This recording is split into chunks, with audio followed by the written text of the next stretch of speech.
Hello, friends. It's such a privilege to introduce Ira Singhal today. Ira is the first person with disability to top the prestigious Civil Services examination of 2014. To all my Ficky Flow friends who are watching the 37th annual session, let me tell you a little about Ira. Born in 1983, she was detected of scoliosis, a spine-related disorder, at an early age. Her parents, in spite of trying to get her the best of the treatment, discovered that it is something Ira has to live with for the rest of her life. Her limbs would always be weak and underdeveloped, and her backbone curved with a hunchback. This did not deter Ira, who was given the best of education from going ahead and achieving her dream. A dream of having a successful career. A dream of touching other people's lives. In spite of clearing the IRS exam 3 times over, she was discriminated against because of her disability and was not given a posting. She went on to fight for her rights in the court of law and won the case.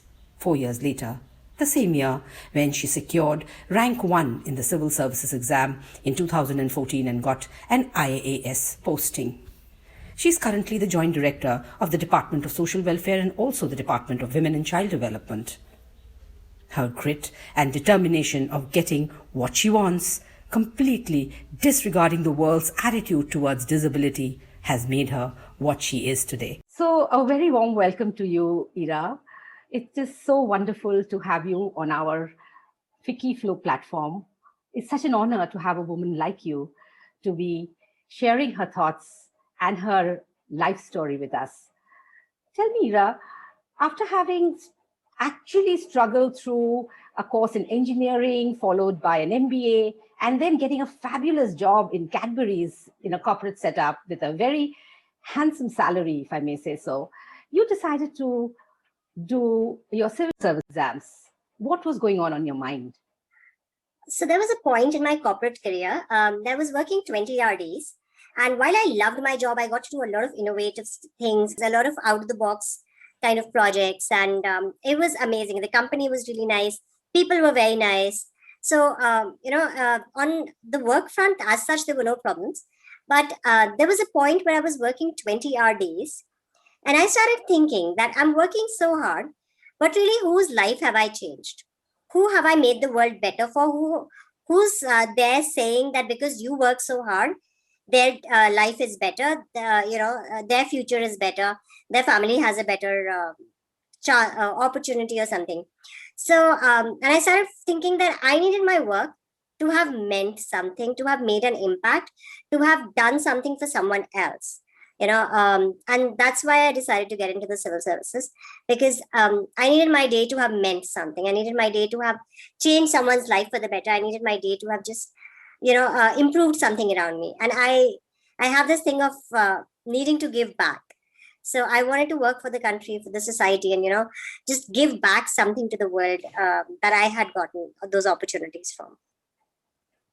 So all of your life, because of your disability, you've had to face challenges not just as a woman, which anyway a lot of women face, but a woman with disability.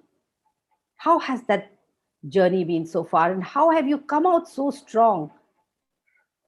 So it's been quite a ride. And yes, unfortunately, if you're a girl and you're a girl with disability, so every step of the way, you have to prove yourself again. Every new person that you meet, you need to establish yourself as a person worth listening to, as a person worth, getting an opportunity, somebody who just asking for an equality that journey has starts every time with every new person.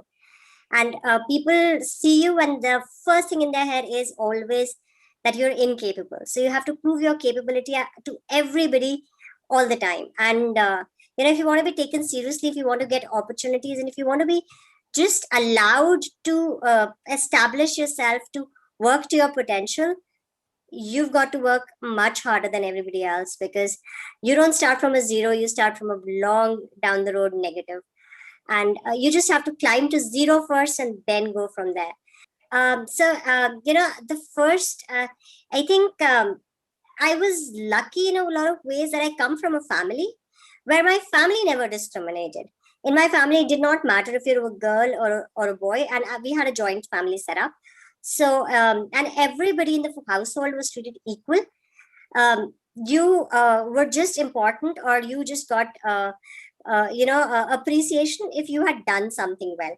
So it was not about the way you looked or what your gender was. It was about what you had achieved and what you had put out in the world. So that way I came from a background which supported me and which encouraged me to go out there and work and to do things according to my potential. So from a family front, I was very, very lucky. I got all the support that anybody can get.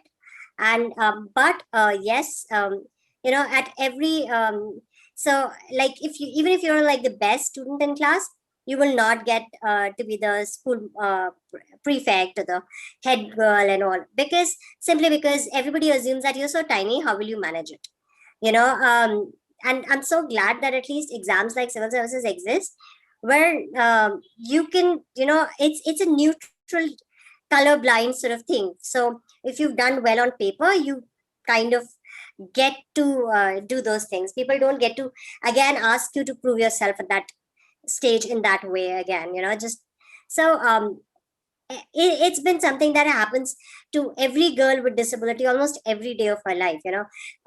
It's a every single day battle. You go to college, your peers do not think of you as an equal, and college is a place where everybody is very, very insecure anyway, because everybody's trying to establish their identity, and that's where you grow the most, especially in an Indian kind of setup. So during college it was extremely tough, because well, you were first a girl, and then you were a girl with disability, and then you were a girl with disability who had opinions and who wanted equality. So that was very tough for everybody to swallow.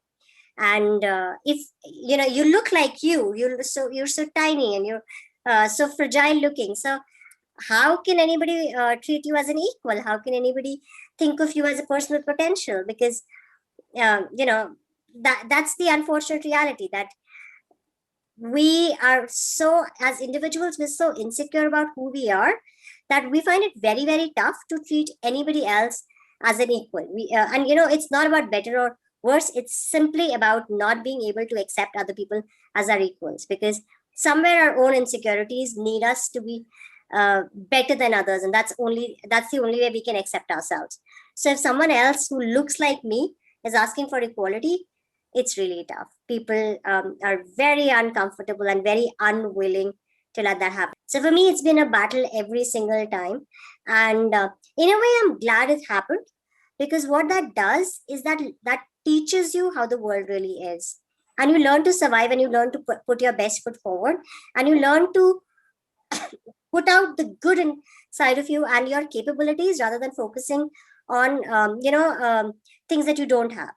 So there's always two parts in life. You can, one, choose to look at what you don't have, and choose to look at what you do have. And I was always in those circumstances, I guess, where I had to make that choice, that I'm going to put my potential forward, I'm going to put my capabilities forward, and I'm going to define myself by by things that I can do.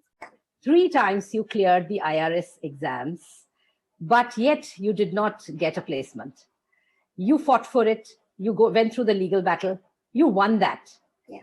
Tell us more about it, and how has it empowered you and other people who were probably not in a position to fight legal battles because of their financial situation? So basically, when I gave the exam, I wasn't really aware about anything related to this. I come from a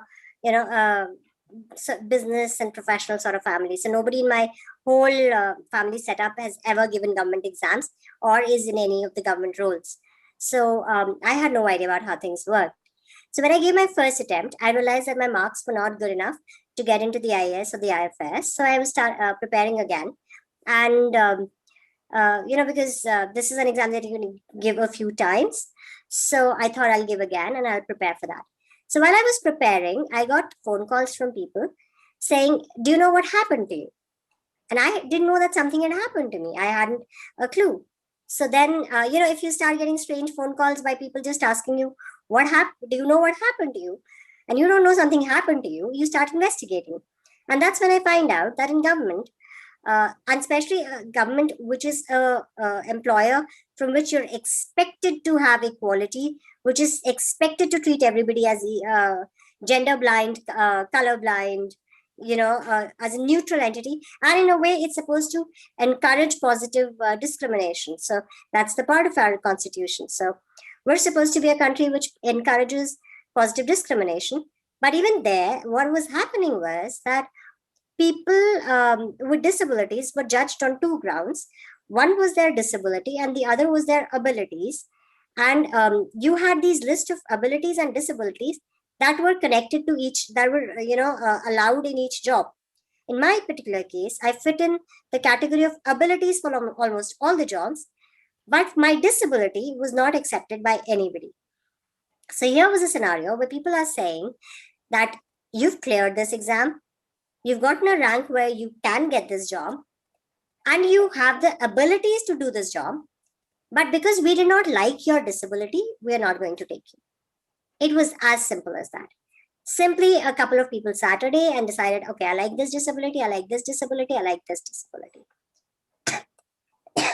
And they picked them, and they just, thought they didn't like mine. And I was thrown out of the whole system. I was rejected despite clearing the exam because of this. And all those people who had called me were facing similar issues. And that's when I realized that I had come in to the system to make a difference, to work for others, to contribute, and to change lives for the better. And maybe this is where I'm supposed to start. So this is maybe my first step, and that's what life is telling me. So that's why I decided to pick that battle, not for myself, because for me, I hadn't come in to join the IRS, but I realized that if I don't fight this battle, and I had a corporate experience, I had all my money saved, and I had the experience. I came from a supportive family, so I was one of those few people who could take on that legal battle. We must remember that most people with disabilities in India come from poor backgrounds. One of the biggest causes of disability is poverty. The mother did not get proper nutrition, proper medical care. There was accident at birth. All of that happens due to poor circumstances, and that's how disability in the child manifests. So I was one of the rare people who could actually do something about it, coming from a rather well-to-do background. And my whole objective of being here was to make a difference. So I thought this is the first place that I need to start, maybe, and this is the first battle that I need to pick. Wonderful. Stopping the UPS exam in 2014, and and then taking on so many responsibilities which have changed people's lives, something that you dreamt of, something that you wanted to do. Tell us a little more about your journey so far as an IAS officer, and what are your plans in future? I've gotten really amazing opportunities. And I think one of the best part about my particular role is my service is that you don't have to go looking for opportunities. They sort of come to you. And I've been rather lucky that almost all the things that I thought I would ever want to change and want to do, I've gotten to do very early on itself. There's obviously quite a few things still left. But as an SDM, I got to rescue 335 child and bonded laborers. We restored them to their families. We got them back wages. We tried our best to, help them out. We got child marriages stopped. I finished pending tasks of consolidation of two villages, which had been going on for 33 years in one case and 28 years in another case. So they had been pending for that long. And people were suffering for that. So we got to finish those. We worked on, I solved almost 400 court cases, some of them pending for more than 40 years. Then when I was in the municipal corporation, again, amazingly interesting role. I got to work for civic amenities, your dog sterilization. We actually came up with a really interesting way that we could control the stray animal population, but unfortunately Corona hit, so we couldn't really get that on ground. I got to work with transgenders. So and this was not something that I had ever thought of, because as regular people, part of the society, we never think of transgender people as a part of our thought process. They're not really somebody that you plug into your thinking. And it was a very crazy thing. So this was something that just came in front of me. One day, an NGO of transgenders invited me for a session like this. And they just, we had a Q&A session. And when all of those people asked me questions, that was the only time in my life I did not have a positive response for them. I did not have a response for them which was asking them to change something about their lives, which was along the lines of, this is how you change your destiny, this is how you can help yourself. Because in their case, it wasn't them, it was literally the whole world around them. As kids, their families threw them out. When they went to school, if they were so lucky, it's not their classmates, it's their teachers who bully them. Nobody gives them a job, because who's going to employ a transgender? Nobody is going to give you a house on rent, because, well, will you allow a transgender to come into our neighborhood? What will everybody else say? So this is a group of people that live in our world, but we haven't given them a family. We've not given them shelter. We've not given them education. We've not given them employment. We're basically telling them that you're at our mercy. And it was so unfair. And I had no reply for them, because if this is a person who's been thrown out by everybody, how do you tell them that you need to make your life better simply because of how they were born?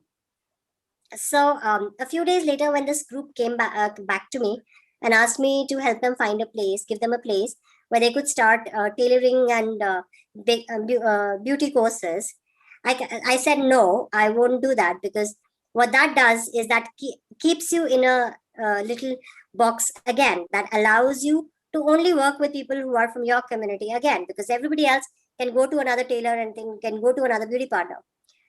What instead I will do is I will give you a job in my office itself. And I did that. So as an SDM, the services that you give to people, there is no alternative for that. People can't go to someone else and get that same service. So what I did was I put them on my reception. Now what changes here is that all those people who you used to go to asking for help are now coming to you for help. So that power equation changed. The communication process changed, because early it's always the person who needs something who has to communicate better. So all of those people who used to be rude to them or ill-treat them now had to be nice to them, treat them as equals, and ask them for help. So that completely changed their perception of the world. That changed their dynamics with everybody around them. And it just, what that does is that it suddenly makes the world sit up and treat you as a person. And that was the biggest thing missing from their lives. So that was something that I got to do. And besides that, I worked on career education. I'm in fact working with CBSE on their career education module.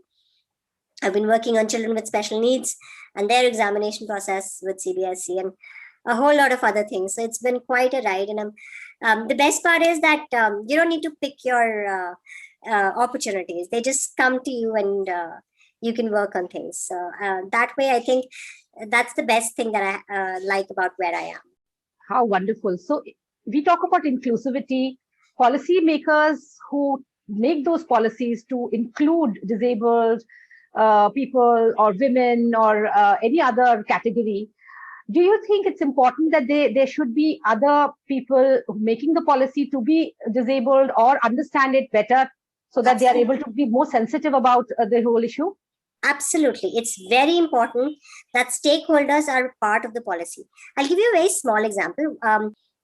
We're constantly talking about how women are not there in the workforce and how women are dropping out.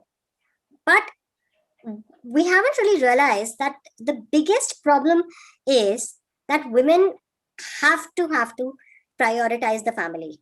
She doesn't have a solution to not taking care of her kids. She has a solution to not working, right? That is a solution. Not earning is a solution, but not taking care of your kids is not a solution.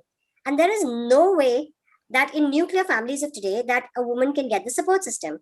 So in fact, I worked on a project when I was in MCD, and because I had rescued so many children and I'd worked on those issues with women, I set up 12-hour daycare and creches inside my school itself. So now a woman who has to go to work for 8 hours and travels 2 hours both sides can easily leave her child at my school. And by the way, if she has 3-4 children, she can leave them all at the same location and come back in the evening and pick them up when she comes back home. So she can actually now not worry about where is her child, what's happening to her child, if her child is being abused, if her child is being fed, if her child is, going through any trauma. She knows that her child is safe, and then she can actually work and contribute. In fact, the kind of stories that we got from our creches, they're horrifying. There were mothers who were chaining their children up next with the bed when they went to work, and leaving bread, roti and water or milk, and locking the house from outside because they were scared that the child would be kidnapped, or the child would go out and escape, or somebody would abuse the child. And these are just simple things. But if you don't have enough women in the system who are making these policies, these kind of solutions will never come up. And because being a girl, I understand that all my friends who had stopped working when they had children, when they were planning families, and they couldn't go back to working till their children had come to that age where they could come back from school and take care of themselves. And that's something that will not happen if you don't face those responsibilities yourself. And that's where I think that it's very vital that we have these people. And we didn't have government money, by the way. We got money through CSR. So we had corporate sponsors who set up these creches, funded my creches, but it solved so many problems. And just to give you an idea of how important this was, all our creches would get filled the next day of launching them. Like the next day, all our capacity would be filled. So this is how much people needed that, Fantastic. I think as a women's platform, the kind of stories that you have shared, we need not just one Ira Singhal, but many, many more Ira Singhals to be able to take care of all the issues that the women in this country and across the globe are facing. But the kind of work that you have been doing, Ira, is absolutely phenomenal. The changes that you have made, in spite of your disability, in spite of all the bullying that you've suffered all through your career, and you think you would probably face more, you are brave. And brave is just a very mild word for you. We at Flow, as you know, we are 17 chapters across the country. We are all listening to you, your inspiring stories. And our mission this time, President Janvi Phukan's idea, and which we all resonate as a team, is how to empower the women and create sustainable livelihoods for them. So that is where we will again reach out to you in the years to come. You are there to stay in a very, very important position in the government. We need definitely your help to take these endeavors that we have started by adopting villages and various other things that we are doing with Flow, and hope that we are able to successfully create a much better world for not just the women, but also the disabled, the marginalized, the discriminated children in this world. Ira, we would like you to give us one message on this occasion. Okay. Just one, I just have one thing to say, that for most of us, it's the world who gets to decide who we are. For most of us, from the moment that we are born, the world starts telling us how to be, how to talk, how to dress, how to behave, and how to even think of ourselves. And what are the ceilings that we have to set for ourselves? What are the limits that we need to bind ourselves down in? And that's the only thing that I want to say, that don't let the world choose for you. Don't let the world define your boundaries. Don't let the world tell you who you can be and what you can do. The only person who knows you is you. The only person who has ever lived in your shoes, faced the same things as you, who thinks like you, who has the same dreams like you, and who has the same talents like you, is you. So why are you letting the world pick for you? Don't let the world pick for you. Don't let the world tell you who to be. You decide what you want to do. You decide your boundaries. You decide how far you want to go. And I know that it will happen. And as women, if we don't stand by each other, the world isn't. Thank you so much for pleasure. being here. A very big thank you from the Ficky Flow audience. Thank you, and my pleasure. And congratulations on the anniversary.